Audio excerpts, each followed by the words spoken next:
Long rebound. Steph, no timeout with 6. At 5, Curry for the lead.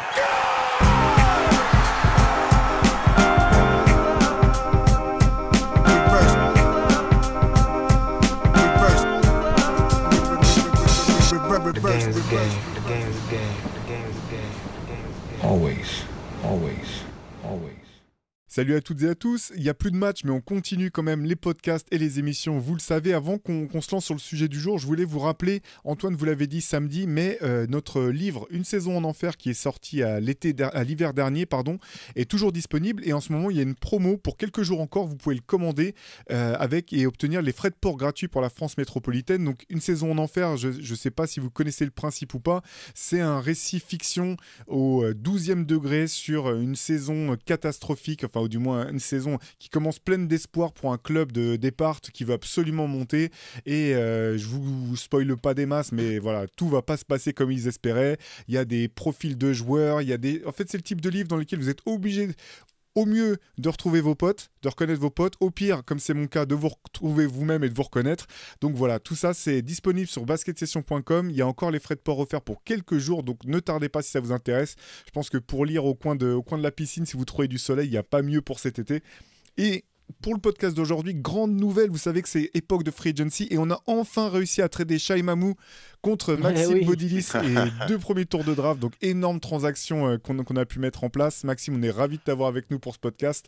Tu as la lourde responsabilité de remplacer l'homme de fer Shai Mamou, j'espère que la pression n'est pas trop grosse. Pas simple. Merci Théo en tout cas pour l'intro, c'est très cool. Grand plaisir en tout cas de vous retrouver les gars. Donc écoute, j'espère faire aussi bien que Shai, mais je sais qu'il a mis la barrière très haut, donc on est le meilleur de soi-même. Ça va le faire, t'inquiète pas. Donc je vous présente un petit peu le sujet, le thème du jour. Voilà, on a eu envie plutôt d'essayer de faire un power ranking bien trop précoce des meilleures équipes de la ligue à l'heure actuelle. En gros, si la saison NBA commençait demain, comment est-ce qu'on classerait les meilleures équipes? Pour procéder, en fait, on va classer simplement les 15 meilleures équipes selon nos estimations. On va procéder comme on l'a fait à plusieurs reprises par forme de draft, c'est-à-dire qu'à tour de rôle, on va choisir une équipe et puis voilà, au bout de 5 tours de draft, on aura un petit peu notre top 15 de la NBA pour la saison à venir.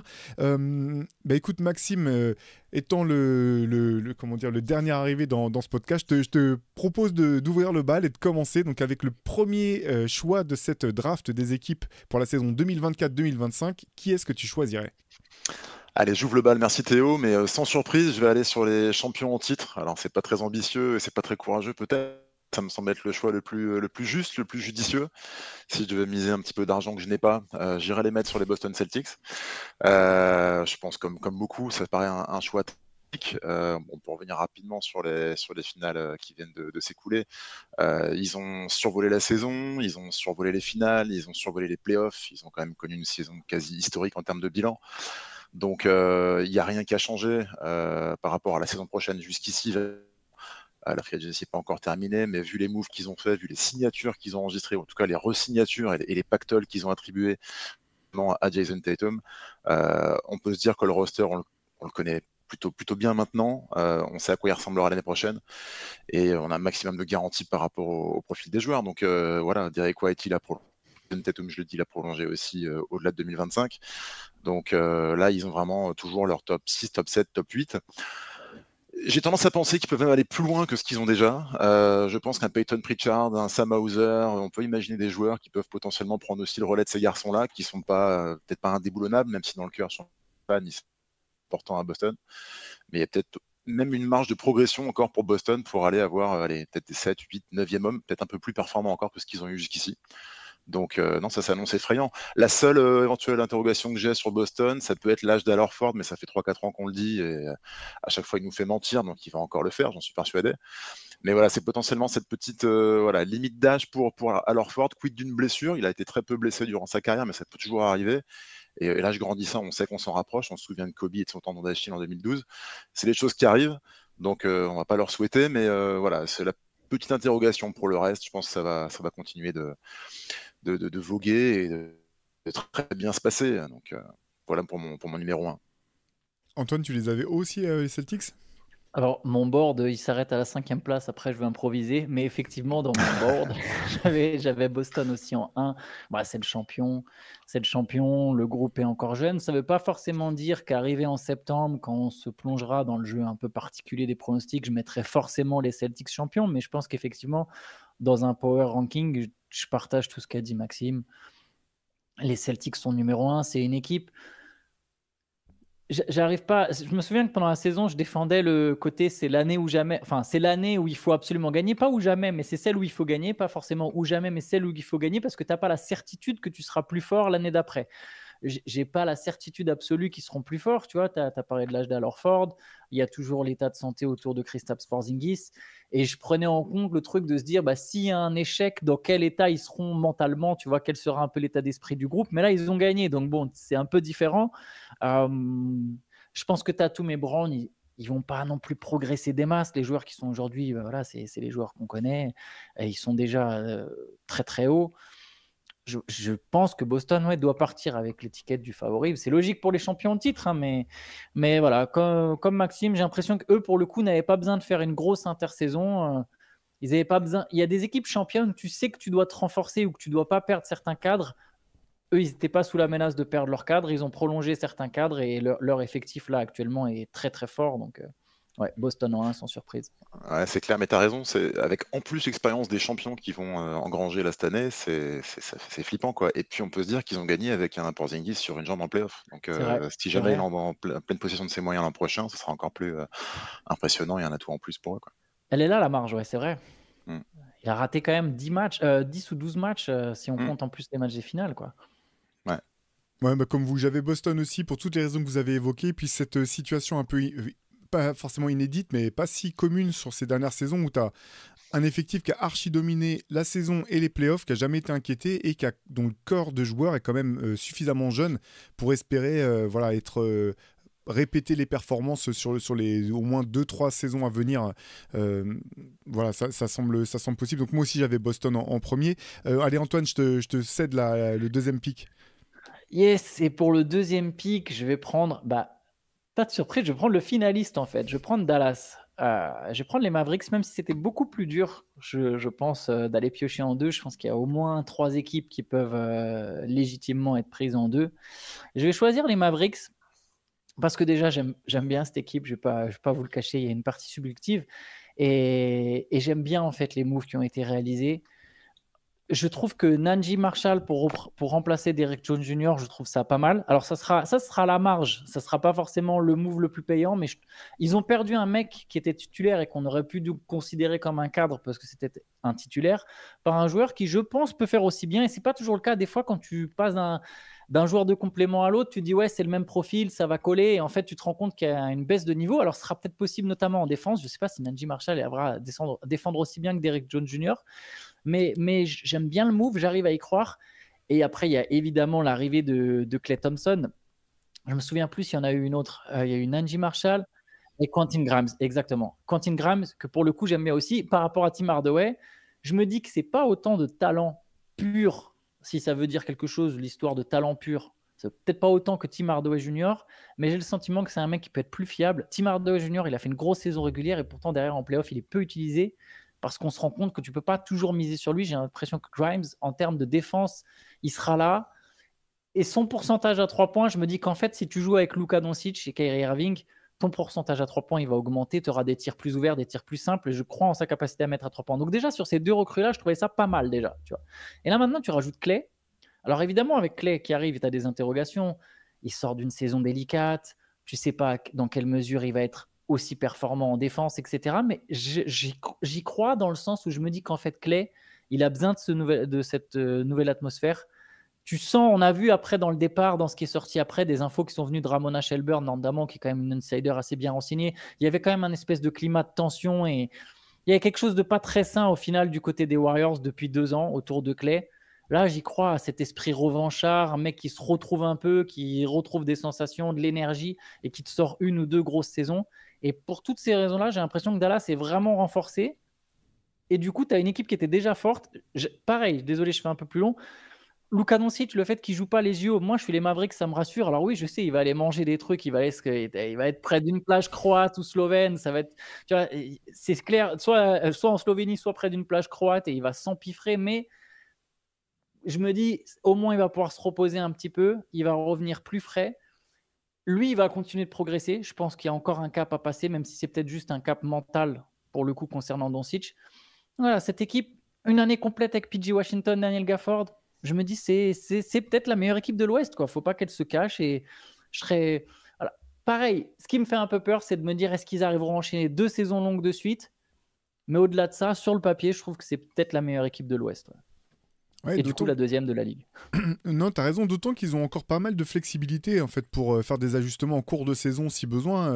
Enfin là, c'est vraiment autant on était très critique avec eux par le passé, autant là depuis 1 an et demi peut-être, c'était l'impression que c'est coup gagnant sur coup gagnant du côté des Mavs. Maxime, tu les as Ouais, vus c'est intéressant les moves. Vas-y, Enfin, on l'avait dit, on avait écrit un papier sur justement sur les ajustements qu'il fallait faire pour essayer de rafler le titre l'année prochaine. Et on s'était dit qu'il fallait peut-être qu'ils aient des snipers en plus, vraiment des gens dont c'est le métier. Et je pense que Clay, il est parfait dans ce rôle-là. Alors on lui souhaite d'être régulier surtout, mais on a vu qu'au niveau scoring, il tenait plutôt la route. Alors des fois, il a des petites sautes un petit peu qu'il n'avait pas par le passé avant ses blessures. On sait que c'est défensivement où il a le plus perdu finalement. C'était quand même vraiment des meilleurs two-way players de la ligue. Il était excellent en défense, souvent sous-côté d'ailleurs, j'ai trouvé personnellement. Ouais. Il a pu cette capacité à stopper comme il l'avait à l'époque. Par contre, il peut mettre dedans. Et je pense que, comme tu le disais Antoine à l'instant, ou toi Théo, avec la capacité de Kyrie et de Luka de fixer les défenses, je pense qu'il peut vraiment se régaler en catch and shoot. Et là-dessus, il est létal. Donc, moi, je trouve que c'est le complément idéal pour cette équipe. Il connaît le chemin vers la victoire. Kyrie aussi, donc ça en fait un deuxième maintenant dans le roster. Et ça, c'est hyper précieux aussi. Pour autant, je les aurais pas mis en 2 dans le power ranking pour amener un peu d'autres points de vue. Mais j'attends beaucoup de la semaine prochaine. Autant je n'attendais pas grand-chose cette année, mais là, je trouve que les moves sont intéressants. Et j'aime beaucoup Najee Marshall pour le coup, que j'ai trouvé toujours très intéressant du côté des Pels, où il n'a pas toujours eu beaucoup de temps de jeu. Mais j'aime bien ce qu'il apporte. C'est un garçon qui est dans l'énergie, qui sait jouer des deux côtés du parquet. Donc, j'aime bien ce move-là. Peut-être même plus que Derrick Jones Jr. Je conviens que c'est un bon défenseur. Pour le reste, j'étais moins emballé dans sa capacité à faire des choses pour l'équipe et apporter un peu de diversité aussi en attaque. Donc, je vois ça plutôt d'un bon oeil. Et Quentin Grimes, je sais pas, il faut le voir. C'est un garçon qui se pose pas de questions, qu'on voit. À New York, ça marchait bien. Du côté de Détroit, c'était un peu moins ça. Mais bon, le contexte est tellement particulier là-bas que c'est difficile de juger sur une expérience aux Pistons. C'est clair. On verra plus tard. C'est clair.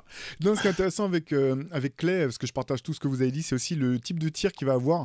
J'ai le sentiment que finalement, l'attaque des Mavericks c'est plus stéréotypée que ne l'était celle de Golden State. Par contre, j'ai aussi le sentiment que les tirs sont peut-être même plus simples en fait, et plus ouverts encore avec les Mavs. Une des grandes forces là où Clay est incroyable, c'est qu'il était capable de shooter en mouvement en fait, en sortie de dribble ou en sortie d'écran, etc.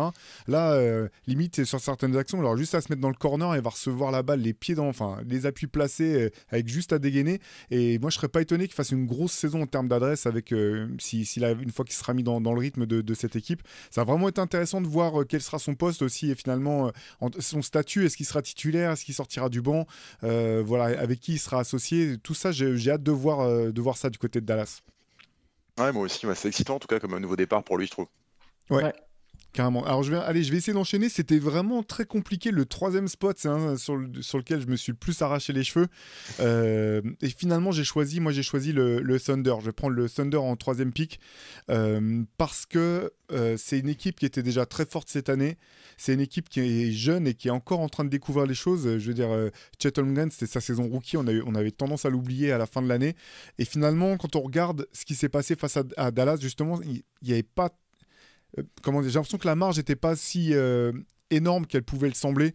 Et moi j'ai vraiment confiance dans ce que le Thunder est en train de construire. Et je ne serais pas étonné même peut-être qu'il soit plus haut en fin de saison, on verra. En tout cas, j'ai l'impression qu'il y a toutes les pièces qui sont là, ils savent comment jouer, ils savent sur quoi ils doivent progresser. Et là encore, il y a énormément de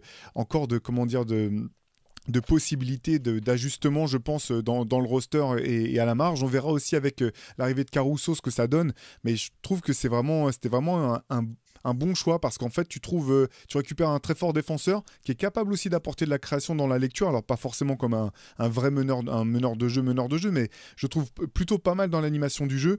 Et puis avec une adresse à 3 points qui est aussi intéressante. Donc là, ce qui pêchait en gros avec Josh Giddey, je pense pas que tu puisses faire l'impasse complètement avec Caruso comme tu pouvais le faire sur Josh Giddey. Donc j'ai bien aimé aussi ce choix du côté du Thunder. Voilà, je sais pas si vous les aviez très haut aussi ou pas dans vos rankings personnels.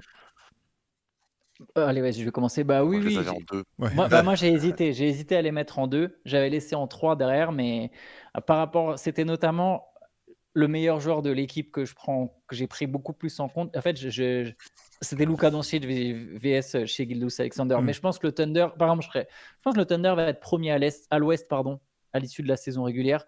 Je pense que le Thunder est le grand gagnant de la free agency à l'Ouest, peut-être le grand gagnant de la free agency tout court avec une autre équipe de l'Est dont on parlera sans doute un tout petit peu après. Mais ouais, le Thunder, je les avais haut. Tout a du sens en fait. Caruso, ça a du sens. Hartenstein, ça a du sens. L'équipe, comment elle est construite, tu te dis c'est le genre de modèle qui te fait gagner. Tu as plein de défenseurs polyvalents, tu as un grand générationnel, tu as une superstar très complète pour le coup chez Gilgeous Alexander, même si après on peut revenir sur son adresse à 3 points, etc.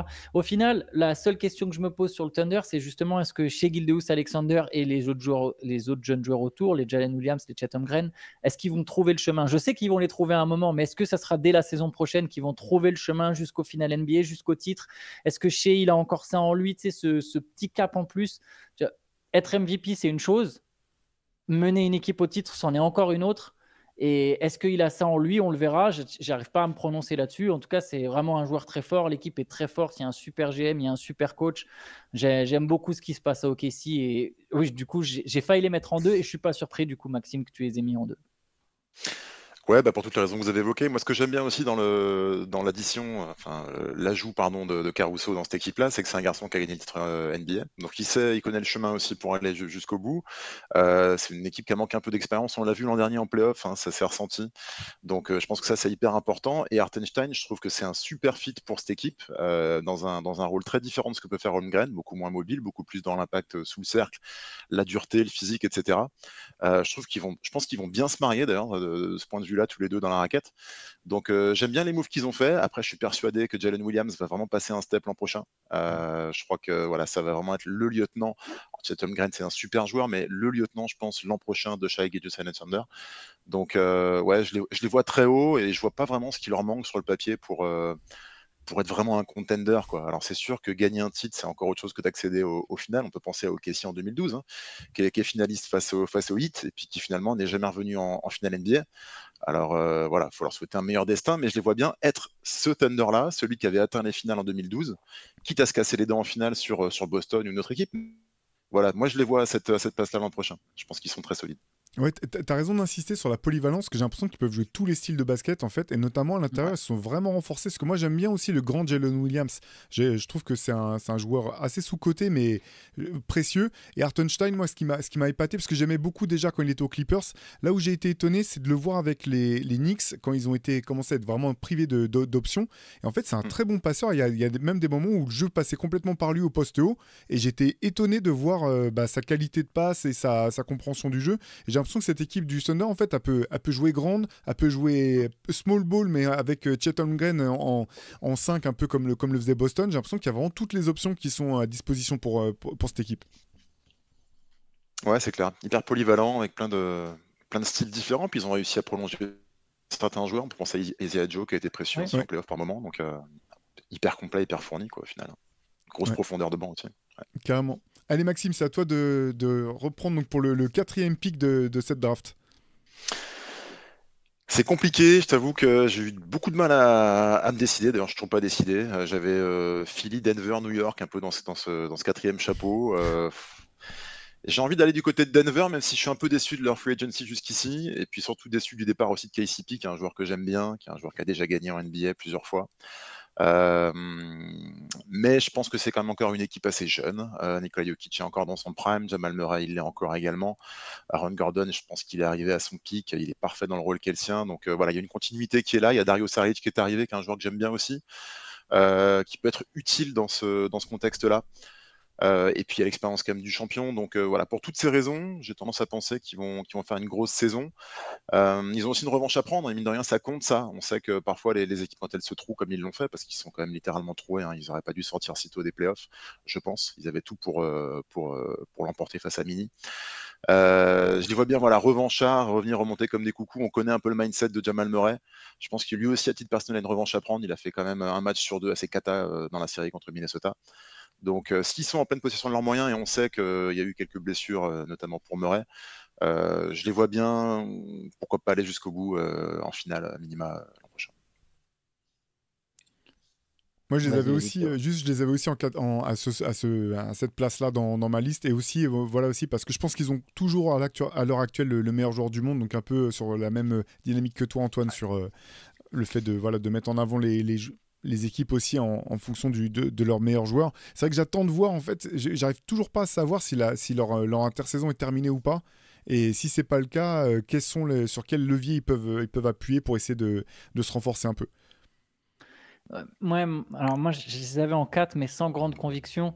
J'arrive pas à les voir champions en fait en l'état, parce que comme toi, Théo, j'ai l'impression que c'est pas terminé, mais en même temps, justement, il n'y a pas trop de levier. Ils n'ont pas de place pour signer un mec. Donc, en fait, la seule manière de faire venir un renfort, c'est de transférer Michael Porter Jr.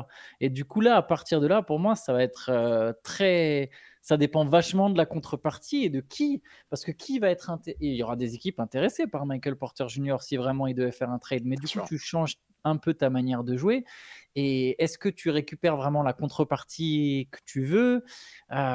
J'ai du mal à y voir clair. J'ai l'impression qu'au final, ils vont peut-être signer un gars type Cédric Bey, ce sera une bonne recrue, tu vois. C'est un bon joueur. Et je suis même pas sûr qu'ils aient la place sous le cap. En fait, je crois qu'ils ne peuvent même pas. Il faudrait que le mec il accepte une vraie pay cut pour aller jouer aux Nuggets. Mais vu qu'on voit que le marché est dur pour ces joueurs-là, on voit déjà que tu as des DeRozan, ils ont été finalement prendre beaucoup moins que DeRozan. Il a quoi? 76 divisé par 3. Quelqu'un peut me faire le calcul en vitesse? 25 une vingtaine, ouais, 25.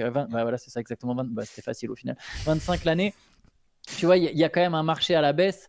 Donc peut-être ils peuvent signer un mec comme ça et repartir, faire un gros run et peut-être essayer d'aller gratter un transfert pour éventuellement Russell Westbrook. Si Westbrook se retrouve là dans le rôle de Bruce Brown, je l'avais déjà dit plusieurs fois, ça me plairait. Je trouverais ça très, très intéressant. Mais dans l'idée, j'ai du mal à me dire que cette équipe de Denver, j'ai l'impression que ça fait 2 années de suite, au final, qu'elle ne veut pas se confronter à trop de taxes. Et ce que je peux comprendre, hein, au final, chaque propriétaire a sa manière de gérer, chaque franchise a sa manière de gérer. Le fait de ne pas payer trop de taxes aujourd'hui et demain leur permettra peut-être de revenir plus fort à un autre moment, etc. Mais j'ai l'impression que l'an dernier, je la trouvais déjà pas prête. Je trouvais que c'était trop la perte de Bruce Brown et que c'était trop misé sur Peyton Watson et Christian Brown et que c'était pas encore prêt. Là, peut-être que que les deux seront un peu plus performants, mais j'ai l'impression que il n'y a pas encore le compte pour être vraiment dans les 3 meilleures équipes de la ligue. Maintenant, voilà, il y a le meilleur joueur du monde, il y a un duo qui fonctionne à merveille, tu as 2 très bons joueurs de complément quand même avec Gordon et Michael Porter Jr. Tu sais, Michael Porter Jr., il est mine de rien, il est toujours jeune et tu sais pas s'il... Je pense qu'aujourd'hui, il n'y aura plus d'explosion de Michael Porter Jr. Je pense qu'il faut arrêter avec cette idée, mais il peut y avoir une saison. Tu vois, il y a des saisons, c'est comme Andrew Wiggins. Tu vois, c'est des mecs qui ont été tellement talentueux, qui ont tellement de talent. Tu sais qu'à un moment, sur une année ou deux, ça clique et tu as un joueur qui est exceptionnel, en fait. Et il a ce potentiel. Tout le monde n'a pas le potentiel pour être exceptionnel. Michael Porter Jr., il a le potentiel pour être exceptionnel. Peut-être pas sur la durée, pas tout au long d'une carrière. Et du coup, sa carrière sera peut-être toujours décevante par rapport à son talent. Mais il a cette possibilité sur 1 an ou 2 d'être exceptionnel. Et si c'est le cas l'an prochain, les Nuggets, d'un coup, ça devient une équipe beaucoup plus terrifiante. Donc, je pense qu'on ne peut pas écarter Denver de la course au titre, même s'il n'y a pas un gros recrutement derrière, en fait. Ouais, je partage ton avis parce qu'en fait, je me dis que Michael Porter Jr., t'es même pas obligé d'attendre qu'il passe un cap. t'as juste besoin qu'il soit la meilleure version de ce qu'il est en fait et de ce qu'il était quand ils ont été champions. Et c'est vrai qu'il faut quand même rappeler qu'il a eu une année personnelle extrêmement éprouvante et ça on sait pas à quel point ça a pu jouer aussi. Donc dans le sens où si c'est ça qui lui a plombé un peu la tête et qui a fait qu'il a été peu performant notamment qu'il a eu de telles sautes de tension durant les playoffs, bah, c'est peut-être un signe positif en fait pour les Nuggets qui eux sont au quotidien avec lui, sont bien mieux placés que nous pour juger de son état d'esprit. Mais effectivement, c'est intéressant. Westbrook, en fait, ce qui est cool avec Westbrook, c'est que j'ai l'impression que c'est le type de groupe dans lequel il pourrait s'éclater, en fait. Quand tu vois le leadership de Nikola Jokic, qui visiblement poussait lui-même pour que Westbrook vienne, j'ai l'impression que c'est un petit peu le type d'équipe dans lequel il pourrait, s'il accepte d'avoir un rôle un peu comme celui dont tu parlais, Antoine, dans lequel il pourrait vraiment être utile et être performant, quoi. Ah, c'est marrant que vous disiez ça parce que c'est pas du tout mon avis sur Russell Westbrook, mais c'est ce qui est intéressant.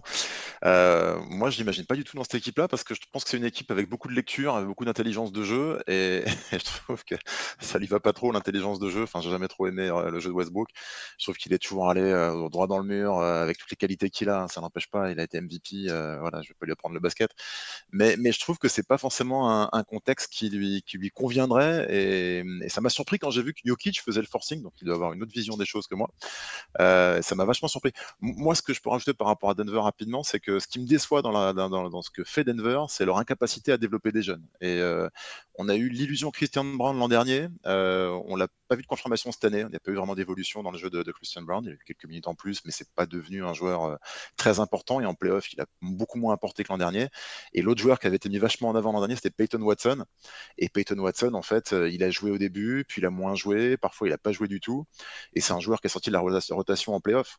Et quand tu perds KCP, quand l'année d'avant tu perds Bruce Brown et que t'es jeune, t'arrives pas à les développer, je pense qu'il y a un vrai souci aussi de profondeur à Denver. Et s'ils font rien sur la free agency, autre que Dario Saric, mais Dario Saric, il a un rôle de 3-4, il va être entre les postes d'Aaron Gordon, à l'intérieur notamment.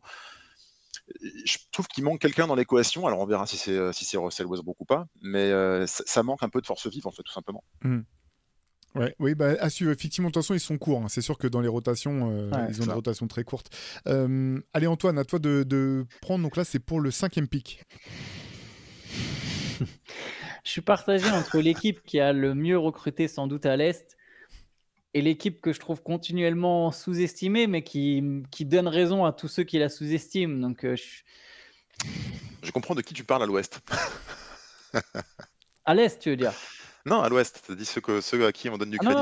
Non, ah d'accord. Non, en fait, là, j'hésite entre deux équipes de l'Est, pour le coup, pardon. Est-ce que j'ai une équipe de... Non, l'équipe de l'Ouest, je l'ai mis un peu plus loin, mais peut-être à tort, d'ailleurs. Je l'ai peut-être mis à tort un peu trop loin. Non, j'hésite entre Philly et Milwaukee, je ne vous cache pas. Pour le titre, c'est vraiment... Et là, tu sais quoi, moi, je vais choisir Milwaukee. Je vais suivre, peut-être que c'est purement pour le kiff, mais moi, je pense que là, en fait, malgré les recrues, je continue de penser que les Bucks, il y a un monde dans lequel... C'est un peu comme j'ai cru longtemps aux Clippers, et je reste persuadé que les Clippers, pendant quelques années, ont eu la meilleure équipe de la Ligue, mais n'ont jamais su vraiment le développer, et quelque part, c'est leur faute à eux, hein. C'est pas que les blessures, c'est aussi de leur faute à eux. Je pense que les Bucks, il y a quelque chose, en fait. Il y a quelque chose, pour moi. Mais c'est vrai que leur intersaison me fait peur, vu qu'il n'y en a quasiment pas. Il y a des rocks, c'est à la marge, quoi. C'est des Delon Wright, c'est... En fait, ils sont partis. Beasley qui est parti. Ouais, Beasley qui est parti. Mais j'étais pas fan de Beasley. Je crois que dès le départ, le début de saison dernière, je disais déjà dans des CQFR, non, mais si Beasley est titulaire aux côtés de Lillard, je peux pas y croire, en fait. Même si Beasley, il se donne, ça sera pas assez solide, en fait. J'aurais bien voulu qu'il y ait un espèce de recast, qui est au moins une pièce majeure qui bouge.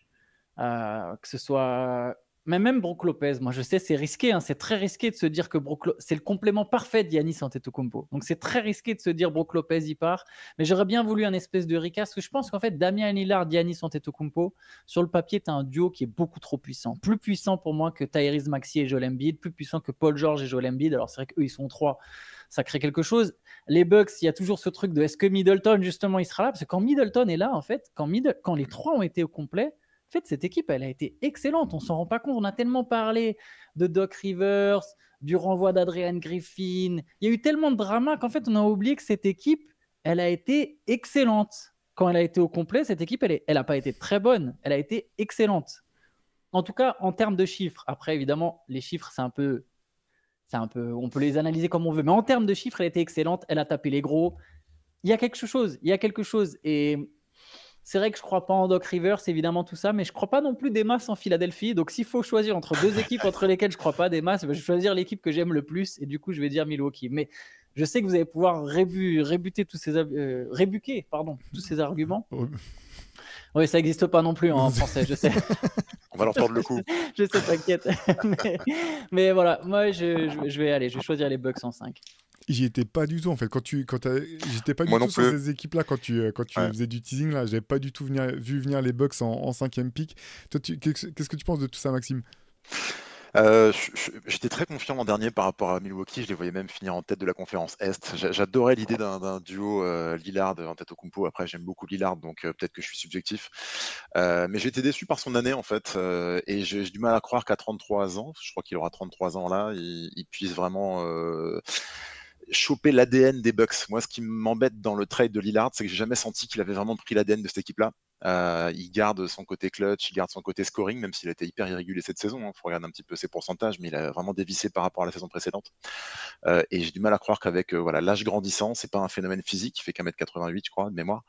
Je le vois pas intégrer pleinement ça. Grand maximum. Pour l'avoir croisé vraiment, je pense qu'il est pas à cette taille-là. Hein, mais c'est avec les chaussures, et en sortant de chez le coiffeur, quoi. Mais et on sait que cette année en défense, ils ont pris l'eau à maintes reprises. Il y a des matchs où ils ont encaissé des 140, des 150 points, des choses qui n'étaient pas du tout dans la tradition des Bucks.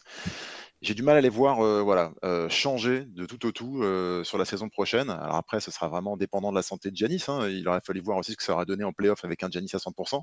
Enfin, un Giannis qui aurait joué tout court déjà, parce qu'il était absent. Mais non, j'y crois pas trop. J'aurais pas misé sur les Bucks. Qu'est-ce que t'en penses, Théo, toi? Moi, pareil. Honnêtement, il y a eu. En fait, je me suis. C'est intéressant ce que tu dis, Antoine, sur quand ils ont été ensemble, ils ont été bons, tu vois. Mais finalement, on pourrait dire ça des Brooklyn Nets avec James Harden, Kevin Durant et Kyrie Irving. En fait, j'exagère un petit peu, mais c'est sur des samples, enfin des séquences tellement courtes. Alors, si je veux être optimiste, je peux dire que Chris Middleton a très bien fini les playoffs. Donc ça, c'est vraiment le point positif. C'est-à-dire que tu peux espérer le retrouver en pleine forme dès le début de la saison et commencer en ayant ton effectif au complet, vraiment pour commencer la saison. Et du coup, avoir toute l'année pour jouer ensemble, progresser, bouger des pièces si besoin. Ça effectivement. Du côté positif, en Giannis, tu as l'un des 5 meilleurs joueurs de la Ligue, incontestablement. Peut-être même potentiellement top 3 en fonction des situations. Du moins, un mec qui a prouvé en playoff en plus qu'il pouvait porter son équipe sur ses épaules, tout ça c'est vrai, mais j'ai l'impression j'arrive plus à avoir confiance dans cette équipe comme j'ai pu avoir confiance par le passé. Voilà, il va falloir qu'ils montrent en fait qu'ils sont de ce niveau-là, j'ai l'impression, et moi j'ai l'impression qu'il y a d'autres équipes finalement qui sont peut-être passées devant en termes de confiance. En tout cas, il y en a une. Et je vais arriver à mon choix. Moi, je prends New York derrière, en fait. Et c'est l'équipe que j'aurais prise, en fait. Parce qu'en fait, avec New York, j'ai l'impression que le plafond est peut-être moins haut que celui de Milwaukee si tout se passe bien, en fait. Mais je pense que le niveau minimum des Knicks, il est bien plus sûr, en fait, plus assuré. J'ai l'impression que c'est une équipe qui va être performante tout au long de la saison, qui saura faire face aux blessures. À la question en playoff, c'est est-ce qu'ils seront pas trop usés? Ça, c'est une vraie question. Hein. On va pas faire tout un podcast sur les Knicks. Mais moi, j'aime beaucoup l'arrivée de Mikal Bridges. Voilà, ils ont re-signé Anunoby. Je pense qu'ils ont vraiment, pour le coup, ils ont une identité, une hiérarchie d'équipe qui est claire, un groupe qui s'est joué ensemble. Et qui a montré que les mecs ils pouvaient sortir du banc, ne pas avoir joué pendant longtemps et puis prendre des rôles majeurs. Voilà. En fait, j'ai l'impression que au moins avec New York cette année, et vraiment ça n'a pas été le cas par le passé, mais tu sais ce que tu vas avoir dès le premier match en fait. Et je me dis, ouais, moi j'aurais pris New York en fait parce que je sais à quoi m'attendre et je pense savoir ce que l'équipe va donner. C'est ce que j'avais moi aussi. En fait, je te rejoins complètement et ça fait bizarre de le dire pour les Knicks, mais on a un max de garantie avec cette équipe-là, en fait. Et tu as l'impression que tu sais déjà à quoi t'attendre quelque part en termes de le niveau minimum qui va être le leur, parce que tu as des gars qui se connaissent, qui s'apprécient, qui ont bien joué ensemble cette saison. La seule interrogation, c'est toujours pareil, hein, c'est Randle. Qu'est-ce qu'il va donner dans ce contexte-là l'an prochain? Est-ce qu'il va revenir avec le melon comme il peut l'avoir par moment? Est-ce qu'au contraire, on va trouver le Randle qui était plutôt excellent sur la deuxième partie de saison avant qu'il se blesse? Ouais. Ça, c'est la seule interrogation. Pour le reste, c'est plutôt que des garçons. Et je pense des garçons qui ont en plus envie de jouer ensemble. Et puis, quand on voit ce qu'ils ont réussi à faire avec autant d'absents lors des derniers playoffs, s'ils sont en pleine possession de leurs moyens, s'ils sont en pleine santé, c'est super prometteur. Franchement, ça va être hyper intéressant à suivre. C'est marrant parce que je suis d'accord avec ce que vous avez dit et je trouve ça quand même dur de prendre Philly derrière New York. Que Philly et même Minnesota, les Timberwolves quand même, qui font finale de conférence, qui ont Anthony Edwards, je trouve ça dur que Minnesota et Philly soient relégués derrière New York. Après, je n'avais pas au-delà de mon top 5, hein, donc je ne sais pas exactement comment j'aurais pris. J'aurais pris New York assez haut. Mais tu vois, je partage tout à fait ce que vous avez dit sur le plancher de New York. Mais peut-être c'est juste ma manière d'aborder un power ranking de manière générale, vu que je suis dans l'esprit de me dire quelle équipe a le plus de chances de jouer le titre. J'accorde finalement plus d'importance au plafond qu'au plancher. Et je pense que le plafond des Knicks, il est pas très haut en fait. Je sais, hein, je pense qu'il y a beaucoup de hype autour des Knicks. Déjà, parce que c'est les Knicks, parce que c'est marrant, parce que c'est kiffant de voir des mecs qui ont envie de jouer ensemble, parce que c'est marrant d'avoir tous les mecs de Villanova. Mais je pense qu'il y a pas mal de ces mecs, même Mikal Bridges, il n'est pas le joueur qu'il était à Brooklyn. Effectivement, je pense que sa saison à Brooklyn, elle est trompeuse. Il est quand même meilleur que ça. Mais je pense que ce n'est pas non plus une deuxième option dans cette ligue. Très sincèrement, pour moi, je ne le vois pas comme une deuxième option. Et ça rejoint du coup ce que tu dis, Max, c'est que ma question, ça va être si Mikal Bridges, c'est ta troisième option parce que Randle, il est vraiment là, il assure son rôle. Là où il est là, c'est vraiment bien, tu vois. Parce que là, je suis d'accord. Mais si ça se marche un peu sur les pieds, je ne sais pas. Moi, j'arrive du mal à voir les Knicks aller en finale NBA, par exemple, très sincèrement. Alors qu'il y a des scénarios où je peux me dire que Milwaukee, il y a un scénario plafond.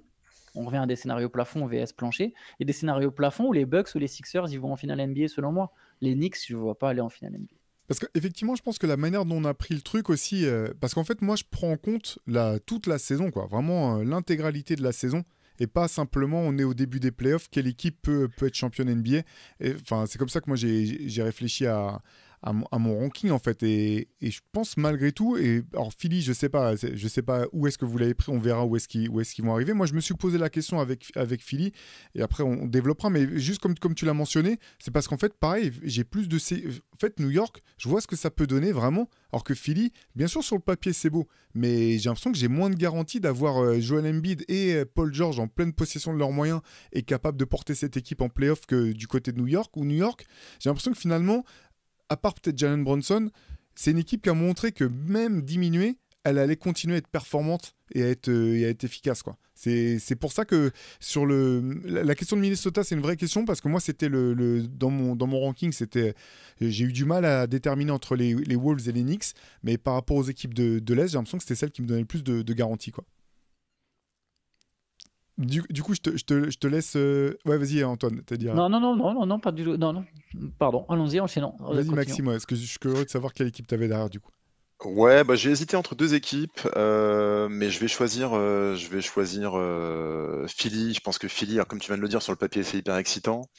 Ils ont perdu quelques joueurs qui avaient été intéressants sur les playoffs. On peut penser à Batum, donc ça c'est un petit peu dommage. Mais je pense que là, ça c'est plutôt sur les joutes, voilà, de playoffs, pas forcément en SR. Mais non, il est hyper intriguant leur trio. Je trouve que c'est hyper complémentaire aussi. Donc c'est peut-être le joueur qui leur manquait pour passer ce cap-là. Alors si on reste uniquement sur du bilan en fin de saison régulière, je pense qu'ils seront dans ces eaux-là. J'ai pas trop de doute là-dessus. Ils ont encore Kelly Oubre aussi qui est là dans l'effectif. Ils ont une certaine profondeur. Je crois que Paul Reed va rester. Et mine de rien, il a fait des choses assez intéressantes. Non, il a été coupé lui pour le coup. Paul Reed, il est coupé. Mais j'ai lu juste avant qu'il avait été. D'accord. Ok. J'ai attends, peut-être c'est moi qui dis une connerie. Il y a Caleb Martin par contre qui est arrivé. Il y a Caleb Martin et ça c'est un super move. Il est coupé. Du coup, je suis sûr il est coupé. Il est coupé justement pour faire venir notamment. Ok. Mais Martin, c'est un super move. Moi, j'aime beaucoup le joueur. J'étais un peu surpris qu'il reste pas à Miami parce que je trouve qu'il avait l'ADN un petit peu de pas travailler là-bas. Et puis, il s'est révélé quand même pas mal là-bas aussi. Mais non, c'est hyper prometteur. Après, voilà, sur la saison régulière, je pense qu'on n'aura pas trop de surprises. Ils vont faire le taf, ils vont bien figurer. Il y a aussi des garanties de ce point de vue-là. Embiid arrive à enchaîner les saisons. On sait que pendant un moment, il y avait pas mal de blessures, mais il a prouvé maintenant qu'il arrive à jouer un certain nombre de matchs quand même dans l'année. Tyrese Maxey, je pense qu'il peut encore potentiellement passer un cap aussi. Ça reste un très jeune joueur, donc ça, c'est hyper prometteur aussi. Après, c'est sur les playoffs. Moi, c'est pour ça que je les mets là aussi. C'est que jusqu'ici, ils m'ont jamais vraiment rassuré, que ce soit Embiid ou les Sixers. On a toujours été un petit peu déçus. On aurait même pu imaginer que cette année, ils passent les Knicks, et pourtant, ils l'ont pas fait. Donc voilà, c'est pour ça que je les mets là. Mais j'ai quand même pas mal hésité. Il y a les 3 équipes, Minnesota, Sacramento, qui me titillaient aussi dans la hiérarchie, là, mais bon, il faut faire des choix. Qu'est-ce que t'en penses, Antoine? Ouais, alors moi je suis comme toi, j'ai jamais vraiment cru en Philly et j'ai encore du mal aujourd'hui à croire en Philly, c'est-à-dire que quand il va falloir vraiment, quand il y aura le plus de pression, le plus d'enjeux, c'est là où je vais avoir du mal finalement à croire en Joel Embiid et en Paul George. Mais par contre, sur le papier, je trouve que l'équipe, elle est en train de se construire parfaitement, dans le sens où Paul George, j'ai l'impression qu'il répond à tous les besoins des Sixers. Fallait une superstar, fallait une autre superstar. Ils ont trouvé une autre superstar. Fallait un mec qui est à la fois capable d'être premier, deuxième ou troisième option. Paul George, il est capable d'être premier, deuxième ou troisième option selon la situation. Un mec qui est capable de créer du jeu pour les autres. Il leur fallait un playmaker de plus. Je trouve un playmaker star de plus. C'est le cas. Qui est capable de créer pour lui-même, mais qui est aussi capable de jouer sans le ballon, et c'est son cas aussi. Qui est capable de mettre des shoots juste en réception tir, c'est son cas aussi. Qui est capable de défendre, faire le sale boulot, c'est son cas. Bref, il coche toutes les cases, et du coup, je trouve que le trio est très complémentaire. Tu as l'espèce de mec dynamique qui va aller mettre ses points avec Tyrese Maxey. Mais quand ça devient trop dur pour Maxey, quand ça devient trop ciblé, tu sais que Paul George peut prendre le relais. Et puis tu as évidemment l'espèce de big man dominant. Je sais pas, c'est le mec le plus dominant dans la raquette depuis Shaq, si on dit que Jokic joue différemment. Yanis, je pense que, et Yanis, évidemment. Et du coup, tu as quand même un super trio. Et autour, Caleb Martin, moi je partage ton avis, super pioche. Pour pas très cher. Kelly Oubre, très bonne pioche de l'avoir conservé, il était quand même bon. Eric Gordon, il commence à être sur la pente ascendante, ça commence à être compliqué, mais bon, peut-être, tu vois, une année, il y a peut-être une meilleure atmosphère qu'à Phoenix, tu as un peu le kiff, si ça se passe bien, tu vois, s'il y a une espèce d'engouement aux Sixers, tu peux être pris dans le truc en te disant, allez là, je vais vraiment aller pouvoir jouer pour ma bague. J'aime bien leur rookie, McCain, donc je trouve qu'il y a vraiment une bonne équipe, il y a un super coach. Cette équipe des Sixers, tu vois, on parle des Knicks, par exemple. Cette équipe des Sixers, elle aurait peut-être éliminé les Knicks dès le premier tour, en fait, s'ils étaient au complet. Alors, bon, on peut dire la même chose pour New York, tu vois, il y avait des blessés aussi, mais je pense que cette équipe de Philly peut aller loin, mais par contre, je me dis qu'il y a forcément un moment où ça va caler, juste que pour une fois, ça va peut-être caler un peu plus tard que d'habitude. Et c'est peut-être enfin l'année où Joel Embiid y passe les demi-finales de conférence. Et honnêtement, si ce n'est pas le cas cette année, à un moment vraiment commencer à falloir remettre en question Embiid et pas tout ce qu'il y a autour, quoi. Il va falloir que ça commence vraiment à se diriger vers lui. Et après, aussi, pareil, il y a cette question des blessures. Hein. Paul George, Joel Embiid, est-ce que les deux ils seront en forme à 100% fin mai, début juin, tu vois, quand ça sera finale de conférence, finale NBA? C'est quand même un gros pari, quoi.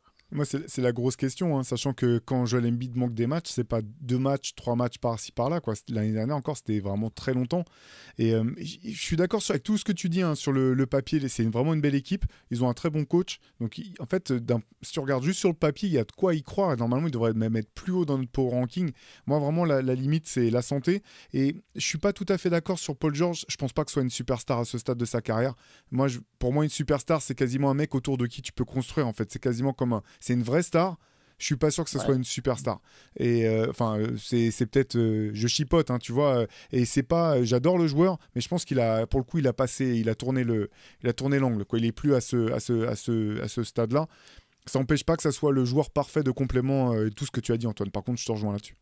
Et en plus, il le dit lui-même. Donc, c'est lui qui avait dit qu'il voulait pas être le franchise player des Clippers et que c'était le rôle de Kawhi. Donc. Lui aussi se voit peut-être pas non plus comme une superstar capable de porter la franchise tout seul sur ses épaules. Oui, je suis d'accord. Mais après, mais t'as raison, c'est une nuance importante. Ouais. Non, mais c'est le genre de nuance que j'aime bien en plus. Donc t'as raison, je pense pas non plus que ce soit une superstar. Je le mets même pas dans les 10 meilleurs joueurs de la ligue aujourd'hui, Paul George. On a passé effectivement, comme tu as dit, tourner l'angle, l'expression est bien, mais ça reste une star en tout cas ou un joueur d'élite. Ouais, dire ça complètement. comme ça, Non, complètement d'accord. Des deux côtés du terrain Des deux d'ailleurs. côtés. Ouais, même si effectivement, je pense qu'il faut regarder parce que souvent sur les two-way players comme ça, on se rend compte avec 2 saisons de retard qu'ils défendent plus tout à fait aussi bien que ce qui était le cas par le passé. Mais je pense qu'il est encore vraiment élite des deux côtés, quoi. Allez Antoine, à toi de choisir. Donc, je fais un petit récap quand même. Pour l'instant, on a donc choisi dans l'ordre Boston, Dallas, OKC, Denver, Milwaukee, New York et Philadelphie. Et donc c'est à toi de choisir pour le 8e pick, Antoine. Bah, du coup, je vais prendre Minnesota. C'est l'équipe qu'on a laissée. Je pense qu'après Minnesota, du coup, on va passer un espèce de gap. Ça descend d'un ton. Ouais. Je dirais que les Timberwolves, je suis pas si surpris qu'on les prenne derrière ces autres équipes. Ils ont quand même prouvé avec la saison dernière que leur formule, ça peut marcher jusqu'à un certain stade. Je trouve que la perte de Kyle Anderson, elle est importante. L'arrivée de Rob Dillingham, je pense pas que c'est ça qui va changer la donne particulièrement pour les Timberwolves. Même, en tout cas, pas sur cette saison. Voilà, peut-être que je me trompe, je suis un peu dur avec un jeune joueur qu'au final j'ai très très peu vu, hein, donc ça fait un peu jugement de comptoir, mais je vais le faire. Je donne un avis de mec extérieur, mais je trouve qu'il a une sélection de tirs très très très douteuse quand même, le bonhomme, et c'est un joueur très jeune. J'ai du mal à imaginer un joueur très jeune avoir tout de suite un impact auprès des Timberwolves. Donc je me dis quelque part leur marge de progression, elle passe encore et toujours par Anthony Edwards et éventuellement par McDaniels. Je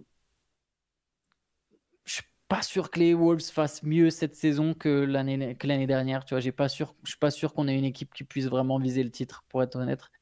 Mais voilà, ça va rester une équipe dangereuse. Il y a du talent, il y a des choses. J'ai un peu peur quand même presque du contre-coup de la confirmation, en fait. Faut que tu confirmes maintenant que tu es vraiment une des forces dominantes à l'Ouest. Je suis pas sûr je suis pas sûr qu'ils soient capables de. En fait, j'imagine plus les Timberwolves baisser de quelques crans que l'inverse, tu vois. Et voilà, ça me fait un peu peur pour eux, moi. Ouais, je comprends ce que tu dis, Antoine. Moi, je me suis noté, attention à l'effet de surprise qu'il n'y aura plus l'année prochaine. Et là, ils vont arriver plutôt avec une cible dans le dos, finalement. Ils auront une cible dans le dos et tout le monde voudra se payer les Wolves. Moi, ce qui m'embête dans cette équipe-là, c'est que je pense qu'elle aurait pu continuer sur sa lancée si elle s'était renforcée. Et jusqu'ici, elle ne l'a pas fait. Au contraire, je pense qu'elle a plutôt perdu. Joe Ingles, franchement, j'y crois pas trop. Je pense qu'il est maintenant trop âgé. Mike Conley, il va pas non plus en rajeunissant. Et je pense qu'il est, quoi qu'il arrive, vieillissant, même si ça reste un bon joueur. Donc, il y a trop de paramètres qui me font penser qu'ils vont perdre un peu de vitesse. Et je les vois pas refaire la même belle saison qu'ils ont fait cette année. À nous faire mentir, mais il y a encore une marge de progression pour Anthony Edwards. C'est peut-être ça finalement qui va venir combler un petit peu les manques. Donc, faudra suivre ça avec attention. Mais je trouve ça assez logique qu'on les mette à cette du coup 8e place dans notre classement. Ça me surprend pas trop.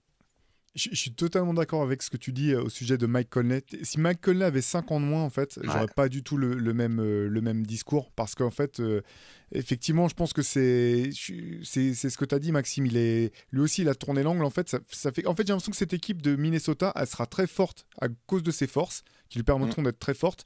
Mais par contre, ses limites lui permettront pas de passer le cap, en fait. Je pense pas, en fait, peut-être que je me trompe, mais je suis pas sûr, même si Anthony Edwards passe un cap, je suis pas sûr que structurellement, en fait, la manière dont les fichiers de cette équipe, elle puisse vraiment passer un cap qui la rende injouable pour les 29 autres équipes de la Ligue en cours. Et voilà, c'est dur comme constat. Après, c'est pour ça que c'est aussi dur d'être champion NBA. Tout le monde n'est pas champion NBA. Et des fois, certaines franchises ont cette question à se poser aussi. Est-ce que vraiment on a la capacité de passer ce cap ? Est-ce que c'est intéressant ou pas d'être une excellente équipe ? Parce que quand même, tu fédères ta fanbase. Tous les ans, tu te dis, bah, on joue pour quelque chose. Et puis, c'est vrai qu'il y a aussi des saisons où il y a un ensemble d'éléments qui se mettent en place, qui sont indépendants de ta volonté, qui peuvent t'ouvrir aussi la porte. Mais ça va être intéressant pour Dillingham. Je comprends ce que tu dis, Antoine. Je ne pense pas non plus que ça soit une solution à court terme. Je pense que le pari à moyen terme est pas inintéressant en fait, surtout quand tu vois comment Dallas a posé des problèmes en ayant 2 porteurs de balles extrêmement forts. Et là, c'est là qu'on en revient sur Mike Conley, en fait. C'est que je pense que ça te permet de préparer l'après Mike Conley. Alors, c'est pas du tout le même profil de joueur, mais te dire, bon, bah, on va voir Anthony Edwards qui va être dans son prime, et à côté de lui, on va mettre un mec avec la balle qui est insaisissable, qui peut créer pour lui, pour les autres, et même s'il est petit, de toute façon, on a une équipe qui sera suffisamment forte défensivement pour encaisser le fait qu'il soit sur ce format-là. Je pense que c'est ça le pari du côté des Wolves. Allez, j'enchaîne. Je prends le 9. Alors, ce que tu disais, Antoine, en préambule, effectivement, il y a un gap là maintenant entre cette 8e place, je pense, et les autres équipes. Et moi, je vais tenter. Alors, je suis curieux de savoir ce qu'Antoine va en penser. Je pense qu'il. Bref, allez, moi, je prends un pari en 9e pick, et vous avez le droit de m'insulter. Hein. Moi, je prends les. Alors, encore une fois, moi, j'ai pris dans. Prendre le Miami Heat. Spoiler. J'ai pris en 1 bis, mais je vous l'ai pas dit. Non, moi encore une fois, c'est dans l'idée c'est pas tant pour quelle équipe peut gagner le titre, surtout à partir de cette place-là, c'est quelle sera leur place dans la hiérarchie. Ouais. Voilà, de la saison régulière et les playoffs compris. Et moi, j'ai envie de prendre un pari sur les Cleveland Cavaliers parce que je pense qu'il y a des forces qui sont indubitables dans cette équipe, qui vont partir avec un coach en qui j'ai confiance en fait pour créer quelque chose de cohérent en termes d'esprit de groupe et d'un point de vue d'un point de vue stratégique. Ils ont re-signé Donovan Mitchell, qui est une bonne nouvelle pour un contrat qui implique pas tant que ça l'équipe et pas tant que ça le joueur. Donc je pense que c'est la bonne durée de contrat pour les deux parties. Il y a Evan Mobley, ça reste toujours 3 ans, enfin, ouais, ça va être sa 3e saison. Ouais, 3e saison, 4e saison. Je me rappelle déjà plus quand il était drafté. En gros, il reste la question essentielle de cette équipe. Est-ce qu'il peut passer un cap ? Quel type de joueur ça va être ? Est-ce que ça va être un grand qui peut vraiment s'écarter ? Ou est-ce que vraiment il faut se dire non, il faut simplement qu'il joue dedans et qu'on trouve une autre manière, qu'on échange par exemple de Jarrett Allen ou qu'on trouve une autre manière de jouer. Malgré tout, je trouve que dans cette conférence Est, je reste toujours sur ce truc-là. Quelles sont les équipes qui ont des certitudes, c'est un grand terme, mais en quelles équipes est-ce que je peux avoir confiance ? Et je pense que là encore, c'est une équipe qui va être vraiment solide et qui devrait être meilleure que ce qu'elle a été par le passé. Vas-y Max, est-ce que je te laisse commencer ? Non, j'aurais pas choisi Cleveland, je les ai pas choisis à ce niveau-là. Je comprends complètement ce que tu dis, il y a quand même un noyau de joueurs qui sont intéressants. Donovan Mitchell est un joueur dominant et il a re-signé. Après, je me demande s'il a quand même pas atteint son plafond, lui. C'est un peu mon sentiment. Ouais, j'ai pas le sentiment que c'est un mec qui va encore passer des caps. Et vu qu'il n'arrive pas à les emmener très loin, je vois pas pourquoi il les emmènerait plus loin l'année prochaine. C'est un peu ça mon mode de réflexion là-dessus. Ce qui m'embête un petit peu avec Cleveland, c'est qu'il y a pas mal de joueurs qui sont bons, mais on a du mal à les voir fonctionner bien ensemble. Et si on revient sur les playoffs qui se sont écoulés face au Magic, il y a eu pas mal de matchs où ils ont galéré comme c'est pas possible pour scorer, pour mettre des points, ce qui pouvait paraître un peu surprenant avec des snipers comme ils ont. Ils ont quand même des mecs qui peuvent marquer tous les soirs, que ce soit Jarrett Allen, que ce soit Evan Mobley, Donovan Mitchell, Caris LeVert, Darius Garland. Ils ont pas mal de joueurs qui savent scorer, et pour autant, on a du mal à voir une alchimie offensive se créer. Alors maintenant, il y a un nouveau coach, comme tu dis, Kenny Atkinson, qui a fait des bonnes choses à Brooklyn notamment, qui a dû apprendre beaucoup aussi aux côtés de Steve Kerr, je pense, du côté des Warriors, qui a été champion du coup en tant qu'assistant. Donc ça, c'est le seul, pour moi, motif d'espoir, savoir un nouveau système, une nouvelle façon de jouer avec, comme tu dis, une base de joueurs quand même intéressante. Et c'est éventuellement l'espoir que je peux avoir par rapport aux Cavs, mais mis à part ça, je trouve qu'ils ont trop de limites pour être à cette place-là. Il y a des équipes que je vois plus intéressantes. Je pense notamment aux Pacers, que j'ai trouvé super sexy en playoff, malgré quelques ratés. On pourra en reparler après. Mais il y a d'autres équipes que je voyais avant les Cavs, pour autant. Parce que t'en penses, Antoine? Moi, je suis pas si surpris au final que tu aies pris les Cavs haut. Je sais pas non plus, encore une fois, comme j'ai dit, j'ai plus de tableau à partir de là, donc je sais pas si j'aurais vraiment pris Cleveland.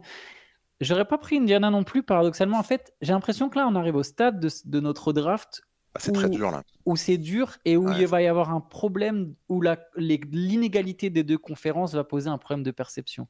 C'est-à-dire qu'une équipe comme Cleveland, elle peut être moins forte qu'une équipe comme Golden State, mais elle peut se retrouver 6 ou 7 rangs plus haut et du coup donner l'impression qu'elle a fait une super saison régulière par rapport à des Warriors qui seraient, je sais pas, 8 ou 9e, et derrière passer un tour plus facilement en playoff, alors que pourtant, c'est pas forcément une équipe mieux taillée pour le titre que Golden State ou d'autres. J'ai dit Golden State au hasard, hein. Ça veut pas dire que j'aurais choisi Golden State. Du coup, à partir de là, je sais pas trop, mais je trouve que, par contre, là où je pense que Cleveland a une marge de progression, par rapport à ce que tu as dit Maxime, mais ça rejoint ce qu'a dit justement Théo, c'est que la marge de progression, elle est sur l'apport offensif d'Evan Mobley. Mais là où je te rejoins, toi, par contre, c'est que je ne sais pas si Evan Mobley peut avoir une vraie progression, un vrai développement offensif tout en jouant avec Jarrett Allen. C'est un peu l'ironie du truc. D'ailleurs, les moments où il a été les meilleurs en attaque, c'était sans Jarrett Allen. Mais d'un côté, je comprends que les Cavs aient envie de garder Jarrett Allen. Il y a toujours cette question. Leurs 4 meilleurs joueurs, ils sont faussement en fait, ils sont pas complémentaires. Ils sont pas. Je pense qu'il y a un monde où tu peux les faire coexister, mais ils sont pas. Ça va nécessiter énormément d'ajustements. C'est un peu particulier. On verra si Atkinson il y arrive. Mais je ne sais pas si Garland il peut vraiment s'épanouir avec Mitchell. Je ne sais pas si Mobley peut vraiment s'épanouir avec Allen. Peut-être un peu plus. Je crois un peu plus en cette paire-là qu'en celle que c'est le Garland Mitchell. Mais voilà. Et du coup, les 4 ensemble, ça donne un truc encore plus compliqué. Je sais pas. Mais je pense que les Cavs ont des atouts. Je trouvais déjà que l'an dernier, en fait, ils avaient des atouts. C'est une équipe qui a des atouts, qui peut faire une très belle saison régulière, qui peut gagner un tour de playoff. Et pour autant, ça ne veut pas forcément dire pour moi qu'elle est. Enfin, je ne sais pas, je ne suis pas sûr que les Cavs Clippers, il y a une série de playoffs Cavs Clippers, on passe sur du 1-16 avec conférence, toutes conférences, les 2 conférences confondues. Je ne suis pas sûr que les Clippers, ils sont moins forts que les Cavs, tu vois. Je reprends un autre exemple que les Warriors, je ne suis pas sûr que les Clippers, ils perdent leur série contre les Cavs. Mais effectivement, là, dans la configuration actuelle de la NBA, j'arrive à comprendre ce que tu veux dire, Théo. Tu vois, j'arrive à capter. Je pense que Cleveland peut faire effectivement une très belle saison, 47, 48 victoires, et ensuite passer un tour de playoff. Mais je sais pas, c'est compliqué. Ouais. Non, mais juste un mot parce que tu as parlé des Warriors et c'est marrant parce que c'est vraiment la comparaison que j'avais et je me disais en fait, tu vois le scénario idéal, les Warriors, je pense qu'ils peuvent avoir un. Enfin, je suis prêt à leur prêter un potentiel bien plus grand que celui que je leur ai donné dans mon truc, tu vois. Et en même temps, je peux aussi très bien les voir ne même pas faire les playoffs parce que à cause de ce dont tu parlais, la différence de niveau des 2 conférences, tout simplement. Après, là, on en est à la 5e place de l'Est, hein, si on regarde le classement qu'on a fait. Donc finalement, mettre Cleveland en 5e à l'Est, ça a du sens. Ils ont fini 3e, je crois, cette saison, ou 4e. Donc, quelque part, c'est un peu la place qu'ils pourraient avoir l'an prochain. Ouais. C'est pas choquant, en tout cas. Ouais. Allez, Maxime, je te redonne la parole, du coup, pour le 10e pick de cette draft. Écoute, j'ai envie d'aller sur Sacramento. J'ai bien aimé le move de DeRozan. Donc, voilà, bon, ça reste encore un peu pièce en l'air. Et puis, DeRozan, pareil, il a 35 ans, donc c'est plus un jeune joueur. Il faudra voir ce qu'il donne dans le contexte de Sacramento. Mais j'aime bien l'ambition des Kings. On sent qu'ils ont envie de faire des choses. Ils ont envie de continuer de grandir. Ils ont prolongé Malik Monk. Je pense que c'était un bon choix et je pense que bien leur en a pris. Donc on peut considérer qu'avec De'Aaron Fox, Domantas Sabonis, Malik Monk, Keegan Murray, qui est un 2e année que j'aime beaucoup, que je pense peut passer lui encore un cap l'année prochaine, associé en plus à DeMar DeRozan, c'est quand même assez excitant. C'est plus au niveau du spacing maintenant. On sait que c'est pas un shooter à 3 points de DeRozan. Je m'interroge un peu de ce point de vue-là. Davion Mitchell est parti, je crois, aussi cet été. Donc j'attends beaucoup de Kevin Huerter. Je pense que ça va être lui un petit peu la bascule pour les Kings. Il a été assez décevant cette saison. J'aimerais bien qu'il puisse passer un petit cap. Et si tout clique, je les vois bien finir 3, 4e à l'ouest et embêter pas mal de monde. La question que je me pose, c'est est-ce qu'ils sont capables de faire des choses en play-off? Mais sur le papier, je trouve ça assez intriguant et j'aime bien le move et j'aime bien le fait qu'ils tentent des choses en fait, qu'ils se veulent ambitieux. On parlait tout à l'heure de créer une fanbase, d'avoir des résultats pour essayer de créer quelque chose, une culture. Sacramento, on sait que ça a été la traversée du désert pendant des décennies. On a l'impression qu'ils ont mis le doigt sur un truc et qu'ils ont envie de l'entretenir. Et j'ai envie d'y croire, notamment parce que je pense que la conférence Ouest sera peut-être un petit peu moins concurrentielle que ces dernières années. On parlait de Golden State il y a quelques instants. Moi, c'est une équipe pour le coup dans laquelle je ne crois pas. Et je pense qu'ils vont descendre dans la hiérarchie, comme les Clippers d'ailleurs. Donc, petite pièce sur les Kings. Moi, je sais pas quoi penser des Kings, honnêtement. Je disais dans le CQFR ce matin, j'ai l'impression que le move, il va pas changer beaucoup de choses, en fait. Par contre, je partage ce que tu as dit sur l'envie d'être ambitieux. Je trouve ça cool d'avoir reconnu que, OK, nos stars, ça suffit pas, autant ajouter encore un mec talentueux et l'association de nos talents fait qu'on battra peut-être des équipes avec une individualité plus forte que les nôtres, mais par contre, nous, on en aura 3, 4, 6 qui gagnent. Moi, le baromètre, oui, Kevin Huerter, évidemment, pour le spacing, mais Si Keegan Murray, il passe vraiment un cap, c'est là où je me dis, OK, les Kings, là, il y a 4. Tu vois, il y a 4 joueurs apparentés All-Star. Là, ça commence à faire beaucoup. Mais sinon, si Keegan Murray n'explose pas, mais c'est un scénario crédible que Keegan Murray passe un vrai cap, ce sera sa 3e saison. Et généralement, c'est la 3e année que les joueurs progressent vraiment. Donc, il peut y avoir vraiment quelque chose. Il a été bon en playoff. Mais au-delà de ça, je sais pas, le fit, je vais reprendre mon parallèle du CQFR de ce matin. J'ai l'impression que c'est les Bulls de la conférence Ouest, donc en plus fort que les Bulls, mais tu as 3 stars, tu vois. Elles sont pas ultra complémentaires, même si Fox et Sabonis, pour le coup, on sait que c'était complémentaire. Ou en tout cas, il y a des questions. C'est peut-être pas qu'elles sont pas complémentaires, mais il y a des questions sur un backcourt DeRozan, Fox, des questions sur qui aura le ballon entre les mains, comment ça passe quand les autres n'ont pas le ballon entre les mains. En plus fort que les Bulls du coup, mais dans une conférence plus forte aussi. Donc voilà, je sais pas quoi penser de cette équipe. J'émets des réserves quand même. Tu les voyais où toi? Je vous avoue que je pense que je n'aurais pas pris dans le top 15. Moi, je les avais pas dans mon top 15 non plus. Et pourtant, il y a du talent en fait dans cette équipe, mais j'ai du mal à y croire. Et en fait, ce qui est dur, c'est que moi aussi, j'aime beaucoup Keegan Murray. Je trouve qu'il a fait une 2e saison qui est vraiment intéressante parce que souvent, c'est la 2e saison où les mecs prennent un peu le mur. Finalement, il a fait une bonne saison. Le truc, c'est que je sais pas s'il peut passer un cap si tu rajoutes DeRozan en fait. Parce que tu vas avoir 3 joueurs qui vont devoir avoir la balle. Sabonis, il a besoin de la balle. Fox aussi, DeRozan aussi.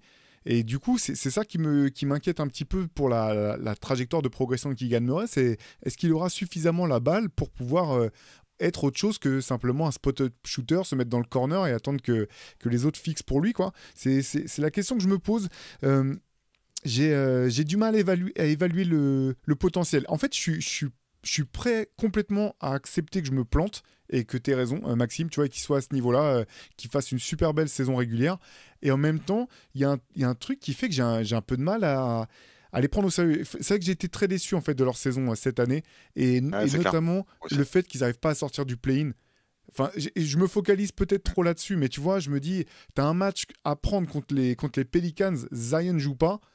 C'est un petit peu, pour moi, c'est vraiment une grosse occasion manquée en fait. Je pense pas pour autant qu'il serait allé très loin en play-off, mais voilà, c'est ces choses-là sur lesquelles j'ai des doutes. Mais par contre, tu vois, si je prends sur le papier, je te rejoins sur tous les éléments positifs que tu as apportés, carrément.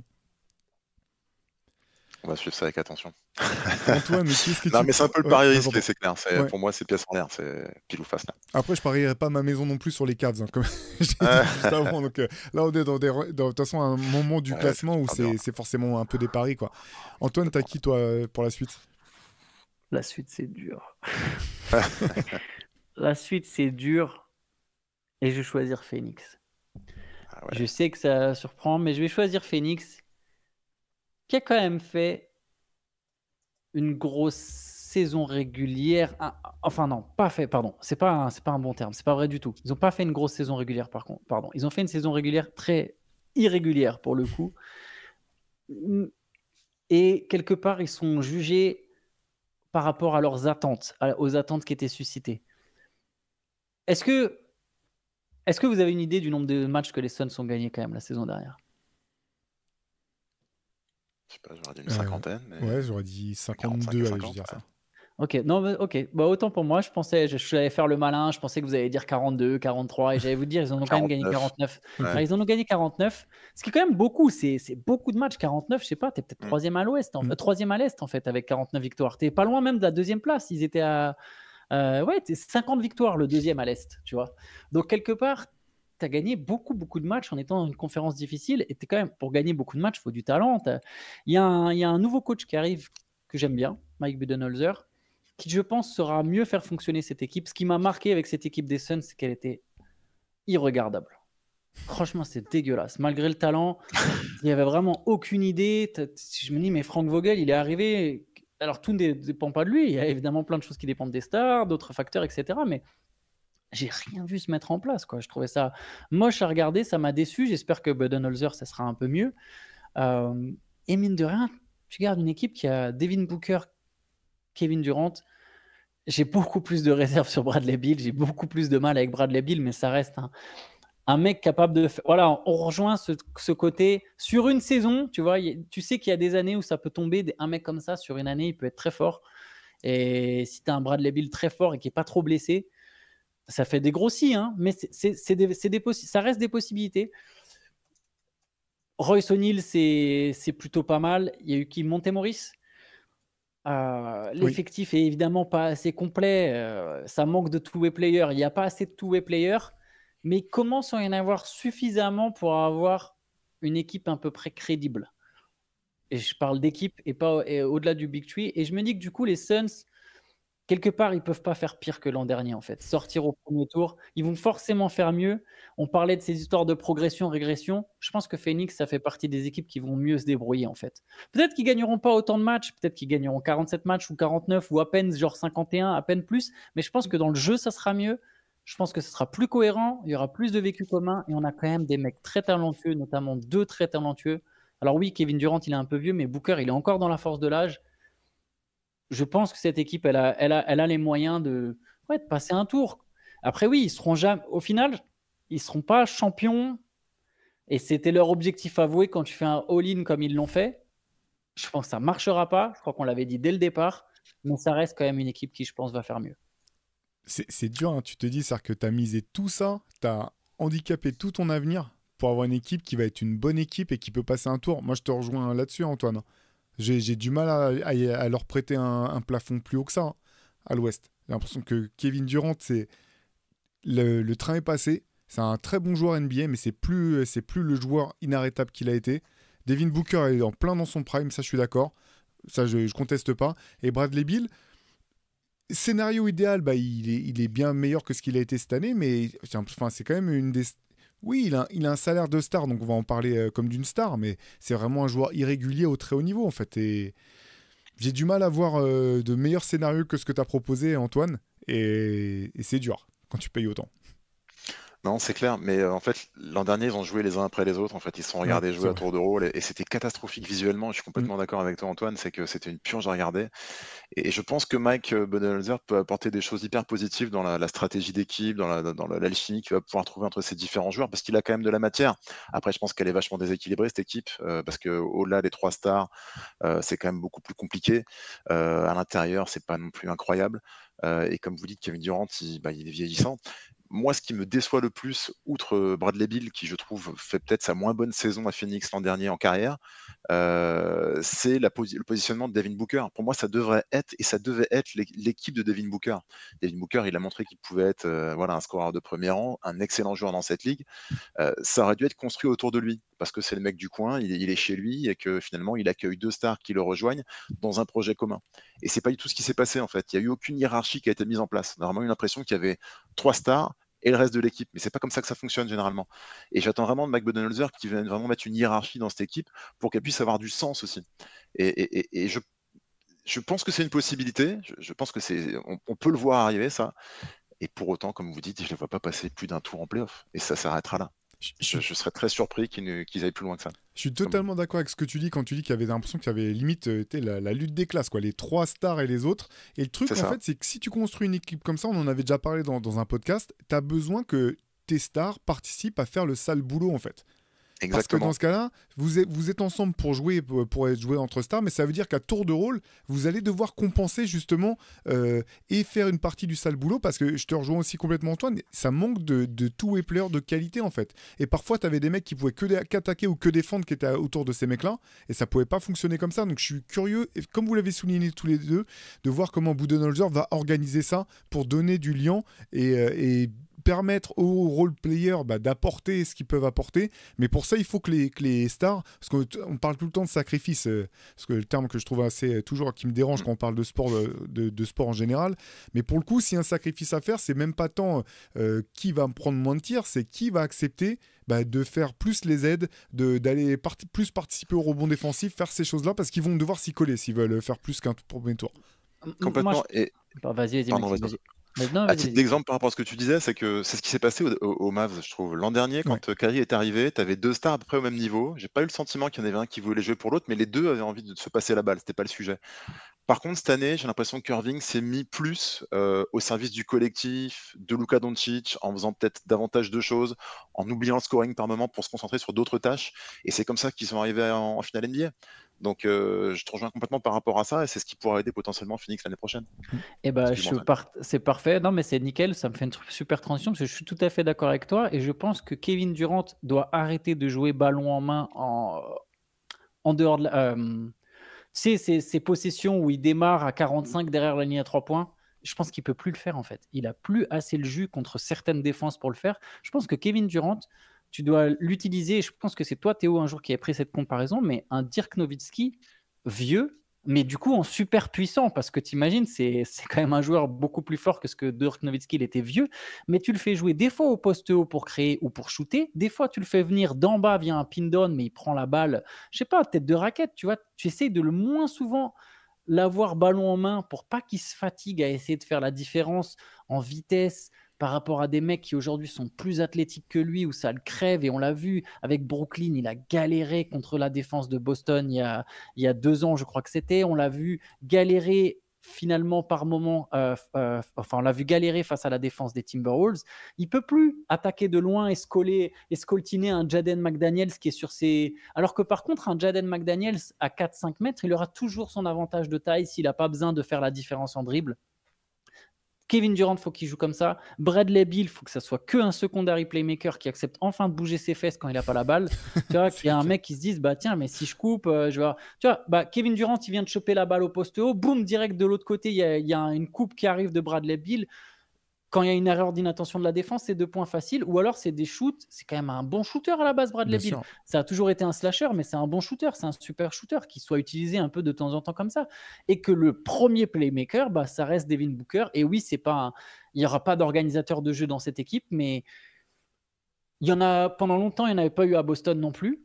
Ils n'ont pas gagné comme ça, mais ça pouvait marcher, tu vois, ça peut t'emmener loin. De toute façon, on est tous d'accord pour dire que les Suns ne seront pas champions. Donc, bref, tout ça pour dire, moi, je partage tout à fait. Il doit y avoir une meilleure hiérarchie. Et derrière, en fait, une fois qu'il y a une meilleure hiérarchie, tu intègres plus facilement des compléments, en fait.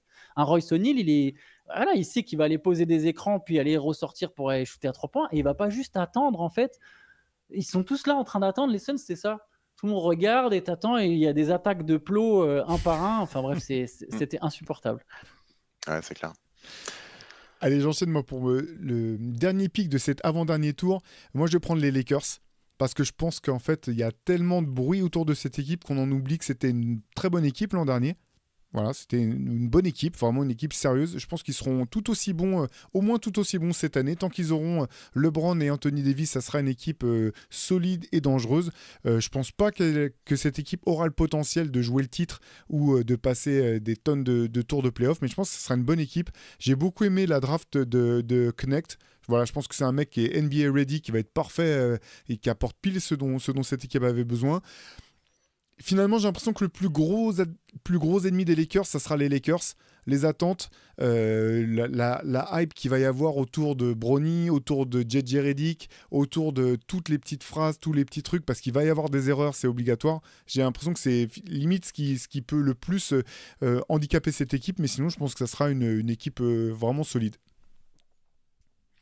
Ouais, je pense aussi. J'avais hésité avec eux entre eux et Indiana, parce que j'avais Indiana dans le 14e spot là. En fait, les Lakers, ouais, t'as raison de le rappeler, ils ont quand même fait une bonne saison l'an dernier. Ils ont fait, mine de rien, des bons playoffs face à un Denver qui était un petit peu décevant quand même, faut aussi relativiser. Et moi, la question que je me suis souvent posée pendant les playoffs, c'est mais qu'est-ce qu'on aurait pu voir les Lakers faire si Vanderbilt n'avait pas été blessé? Et j'étais très frustré par cette blessure-là, parce que je pense qu'elle aurait changé beaucoup de choses dans le match-up face à Denver. Et je pense qu'ils auraient peut-être pu surprendre Denver, le Denver qu'on a vu en tout cas, qui n'était pas celui de l'an dernier, qui était moins bon qu'en 2023. Et on aurait peut-être vu un upset. Donc je comprends ton choix. Après, tu sais, ça fait partie de ces équipes où chaque année tu peux y croire, comme ça a été le cas avec les Clips. Tu dis, allez, cette année ce sera les Lakers, cette année ce sera les Lakers. Alors ils ont été champions en 2020, mais ça paraît déjà très loin. Et je les vois pas nous livrer une belle surprise l'année prochaine. J'y crois plus trop en fait. C'est un peu ça le problème que j'ai avec les Lakers. Alors on le dit chaque année, hein, LeBron il va avoir 40 ans en décembre. Alors il maintient toujours des stats, mais je trouve que l'influence sur le jeu est peut-être plus tout à fait la même. Et puis AD, alors là il a fait une saison où il était plutôt pas trop blessé et où il a été performant, mais il y a toujours cette interrogation autour d'Anthony Davis. Donc difficile d'avoir des certitudes de ce point de vue-là. Mais on va voir. Et personnellement, je suis pas très. heureux de l'arrivée de JJ Redick. Moi, j'ai du mal à croire à ces coachs qui deviennent coachs parce qu'ils sont potes avec des joueurs ou parce qu'ils ont une histoire dans la ligue. On l'a vu par le passé, ça n'a pas fonctionné avec d'anciens grands joueurs. Pourquoi est-ce que ça fonctionnerait avec JJ Redick? Je me pose des questions. Donc, pour toutes ces raisons, je n'avais pas forcément les Lakers en tête à ce stade-là, mais je comprends complètement ce que tu dis. Ouais. Ouais, j'arrive à comprendre aussi. Ah, pardon, Théo, tu voulais répondre peut-être? Non, j'allais dire, je comprends tout à fait. Moi non plus. Enfin, on en a beaucoup de parlé en off, mais pour JJ Redick, moi je pense que c'est un peu trompeur même. Enfin voilà, je pense que ça va être très dur. C'est la saison avec une énorme pression et que voilà, c'est vraiment pas simple. Et c'est pareil, moi j'y crois pas du tout encore une fois, dans l'objectif, enfin dans l'optique du titre ou même d'aller faire un long parcours en playoff. Je pense simplement que c'est une équipe, en fait, que c'est juste une équipe solide en fait, tu vois, et que effectivement LeBron, je te reviens, là aussi je te rejoins à 2000%. Il a plus cette capacité en fait à hausser le niveau de son équipe, ce qui est normal. Ses stats à son âge sont totalement dingue et anormal par contre, mais voilà, je pense que ils seront bons. Anthony Davis, moi je me pose plus la question par rapport à ce que tu disais. Je pense que ça sera jamais le joueur qu'on imaginait qu'il pourrait devenir. Par contre, défensivement, l'an dernier, je l'ai trouvé monstrueux du début à la fin, et il a tenu la baraque de ce point de vue-là. En fait, j'attends pas plus, tu vois, je les vois.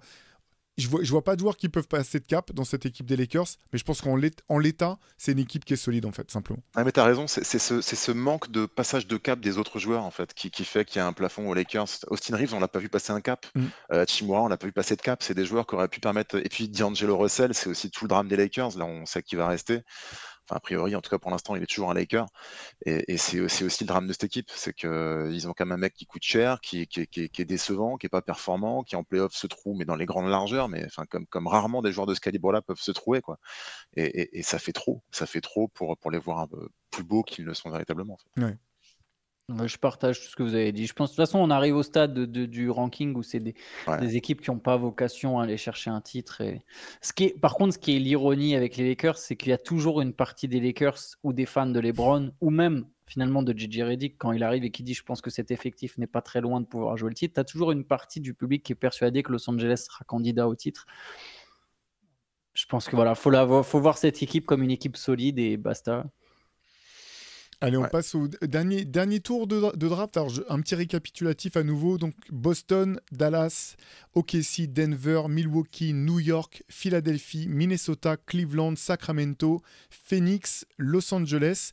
Voilà nos 12 premiers choix. Je vous remets ça aussi à l'image. Et donc, maintenant, dernier tour. Maxime, c'est à toi de choisir. Allez, je vais aller sur les Pacers, je vous en parle depuis 2-3 fois là, donc je suis obligé d'aller dessus, là, j'ai plus le choix là. En fait, je trouve que c'est l'archétype même de l'équipe qui va faire une bonne saison régulière. Parce qu'il y a de la profondeur, parce qu'il y a de la qualité, parce qu'on sent qu'il se passe un truc dans cette équipe et qu'ils sont contents de jouer ensemble. Je pense que c'est bien coaché aussi. Par Rick Carlisle. Donc je pense qu'il y a tout pour qu'ils fassent une belle saison régulière. Pourquoi pas un cran au-dessus de ce qu'ils ont fait en plus l'année dernière, sachant que là ils auront Siakam depuis le début de l'année. Non, je les vois vraiment haut. Je pense qu'Haliburton peut encore passer un cap. On l'a vu un petit peu décevant sur la fin de saison, mais je pense qu'il aura beaucoup appris aussi avec ses premiers vrais playoffs qu'il a fait l'an dernier. Donc voilà, autant de raisons pour lesquelles les Pacers peuvent être hyper intéressants. Et puis c'est quand même une base de joueurs jeunes, donc ils ont encore la capacité aussi tous à progresser. Donc non, assez curieux de voir ce qu'ils vont donner l'année prochaine. Ouais. Même sans les attendre très loin en playoff non plus, hein, mais voilà, sur la SR, je les vois vraiment là assez haut. Quoi. Ouais, je suis d'accord avec toi. Je pense en plus qu'il y a pas mal de mecs qui peuvent progresser. Nembhard, Naismith, Mathurin qui n'a pas joué les playoffs, Haliburton finalement. J'aime bien aussi cette équipe des Pacers et je pense qu'elle est solide. Il y a des scénarios où cette équipe des Pacers, elle figure même très très bien à l'Est, même en playoff en fait, je pense.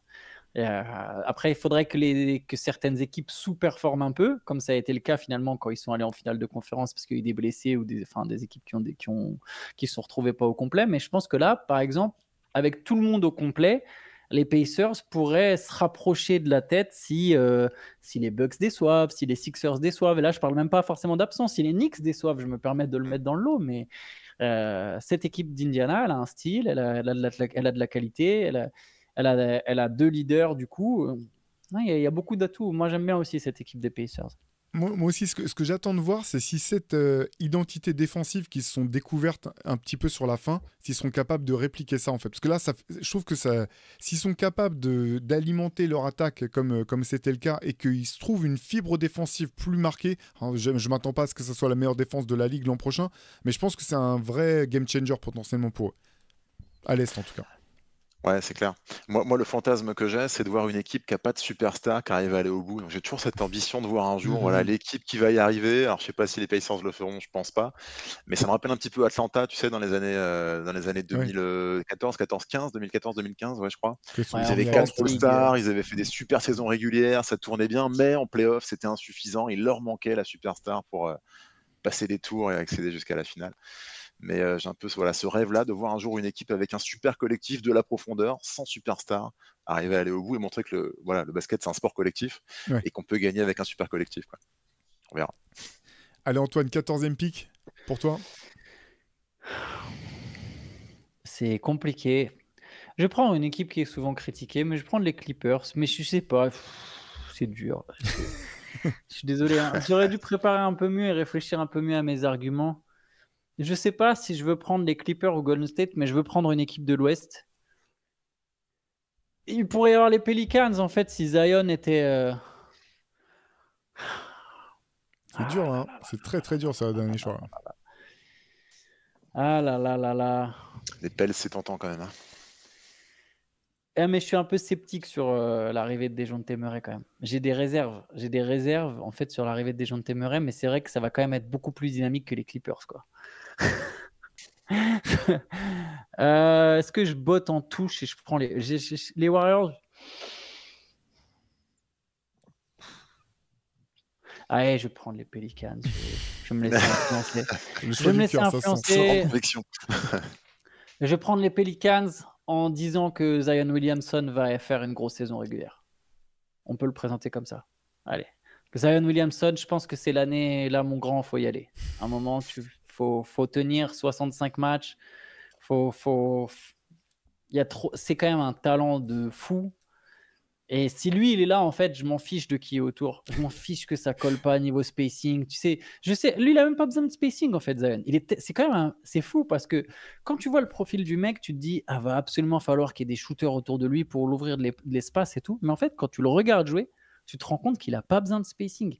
Et ça rejoint ce que tu dis souvent, Théo, c'est qu'il est tellement fort pour absorber un contact et finir près du cercle qu'en fait, il s'en fiche qu'il va y avoir un contact ou non. Donc, il s'en fiche s'il y a une ligne de drive qui est grande comme ça. C'est pas grave, parce que le mec qui va prendre le contact, déjà, c'est lui qui va reculer. Il n'y a pas beaucoup de gens dans cette ligue qui vont pouvoir vraiment encaisser un contact de Zion Williamson lancé. Et il va finir, il a dû toucher et il est trop fort. Et du coup, que l'équipe, elle soit imparfaite autour de lui, parce que moi, je pense qu'elle est imparfaite, l'équipe autour de lui. Mais il y a beaucoup de talent, par contre. Les Murray, les McCollum, les Ingram, qui vont finalement sans doute conserver, j'imagine. Trey Murphy, il y a quand même beaucoup de talent. Ils vont avoir Herb Jones. Quand ils vont aligner un 5, Williamson, Jones, Ingram, McCollum, Murray, un 5 genre small ball, mais avec que des mecs athlétiques ou tu vois, certains qui ont de la taille, etc. Ce 5 des Pélicans, j'ai très hâte de regarder de Pelicans, j'ai hâte de regarder quel sera le net rating de ce 5. Et il y a quand même, mine de rien, trop de talent pour que ça se foire à chaque fois. Et ouais, c'est peut-être l'année où ils vont enfin faire une très belle saison régulière. On les met là dans le ranking, mais c'est une équipe qui est capable d'être 3e à l'Ouest, en fait. Ouais, je suis complètement d'accord avec toi. Après, c'est vrai que le côté de Dejounte Murray et CJ McCollum, on voit pas trop ce qu'ils ont tenté à faire en allant ajouter ce joueur-là à CJ McCollum, qui est un peu dans le même registre, je trouve, porteur de balle, deuxième arrière shooter, scoreur, enfin plus scoreur que shooter pour Dejounte Murray. Mais ce qui est peut-être un peu embêtant, c'est la perte de Valanciunas. Faut voir ce que ça donne, mais dans le secteur intérieur, il avait quand même un beau rôle à jouer. Donc à suivre. Mais oui, comme tu dis, ils peuvent être 3e, comme ils peuvent être 8e à l'Ouest. C'est hyper. Ils sont déroutants, les Pels. Moi, je les voyais mieux cette année aussi. Trey Murphy peut prendre une autre dimension. Moi, je pense que c'est lui qui peut être aussi la bascule. J'adore ce joueur. Surprenant. On ne le voyait pas arriver aussi vite. Et je pense que si lui passe encore un step, ils peuvent complètement. Et puis l'échanger contre un asset peut-être plus intéressant ou plus complémentaire de ce qu'ils ont déjà comme joueur. Sachant qu'il a été décevant cette saison en plus Ingram. Donc. ce sera surveillé. Qu'est-ce que t'en penses, toi, Théo? Non, mais je suis tout à fait d'accord avec vous. En fait, c'est parce que je rigolais, parce que j'ai failli le dire dès le départ quand tu parlais de DeJounte Murray, Antoine. J'ai dit, mais tu peux remplacer DeJounte Murray par Chris Dunn ou Shai Mamou. En fait, si Zion Williamson il joue, tu sais, c'est ça la différence en fait. Est-ce qu'il joue, est-ce qu'il joue pas en fait, tu vois? Est-ce qu'il joue la saison, est-ce qu'il fait les playoffs? J'ai l'impression, c'est ça qui rend un peu fou quoi avec cette équipe. Attends, du coup, j'ai une clair. question très C'est importante. frustrant. Dans la hiérarchie des meneurs dynamiques, de DeJounte Murray à Chris Dunn, enfin, tu sais, voilà. Shai, tu le mets où, du coup? Tu le mets en dessous de Chris Dunn, j'aimerais savoir. Des meneurs... Shai, c'est le Kevin Durant stopper, c'est tout ce que les gens ont besoin de savoir. Ouais. Keddy, il connaît l'animal, donc...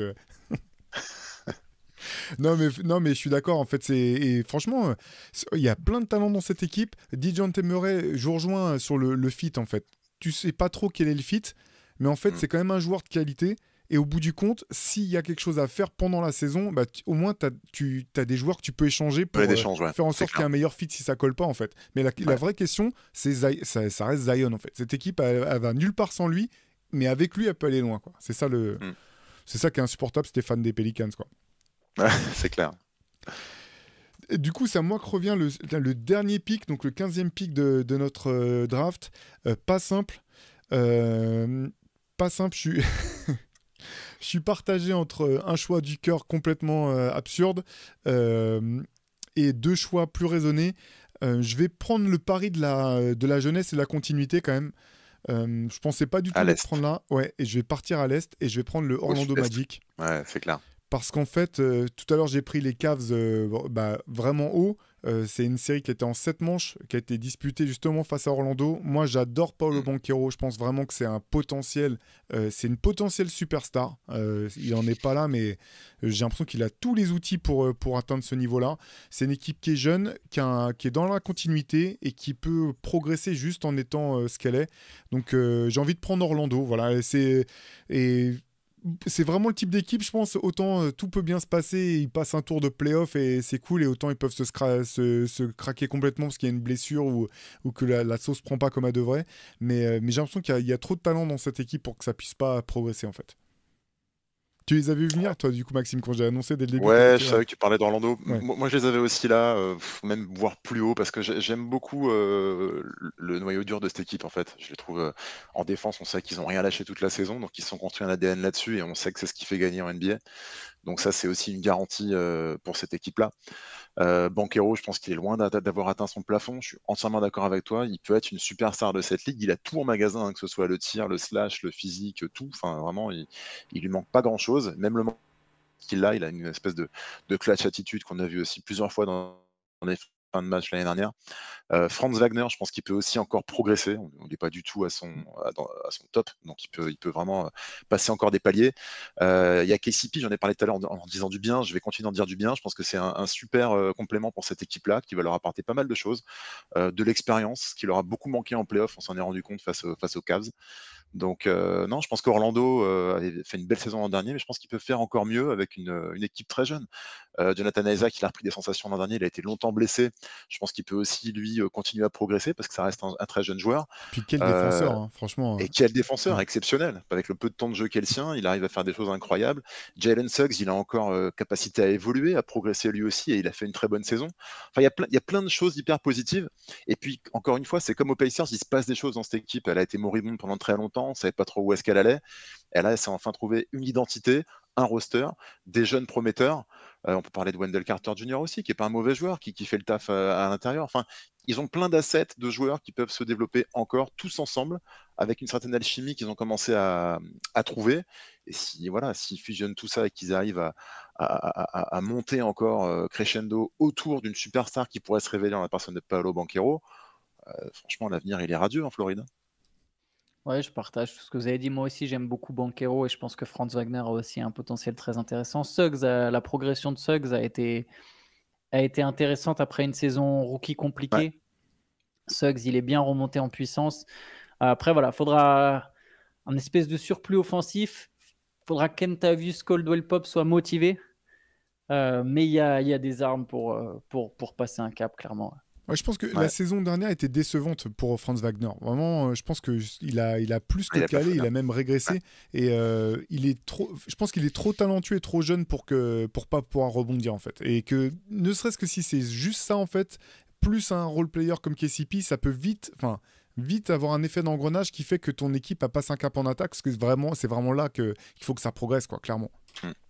Et je vais revenir sur ce qu'on disait tout à l'heure, je pense que c'est valable pour cette équipe-là aussi, il faut qu'il y ait une hiérarchie un peu plus établie, et c'est pour ça que j'espère qu'il y en ait un des deux qui explose. Je pense que ce sera Banchero avant Wagner, mais j'aimerais bien que Banchero devienne la star, entre guillemets, de cette équipe-là, pour que même les rôles se rétablissent un petit peu plus, et qu'on sache qui est qui, et qui doit faire quoi pour que l'équipe performe au max et soit encore plus performante. Super, allez, un petit récap. Donc, je vous donne nos 15 équipes classées dans l'ordre.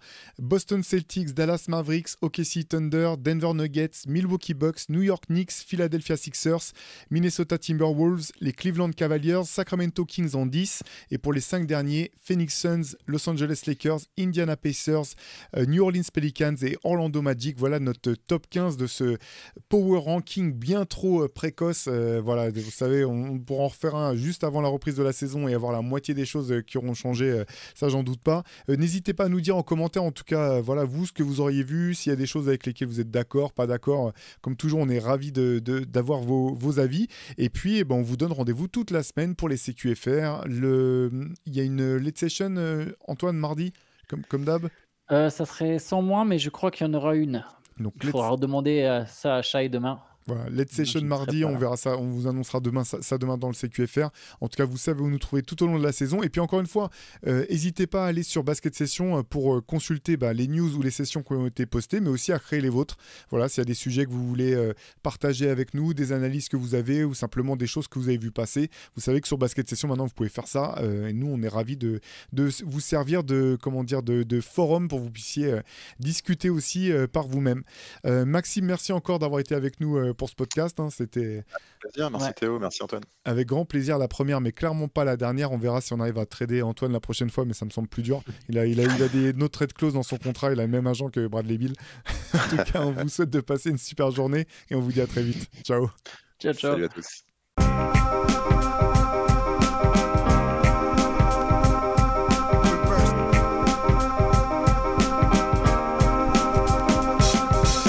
Is out there, and it's either play or get played.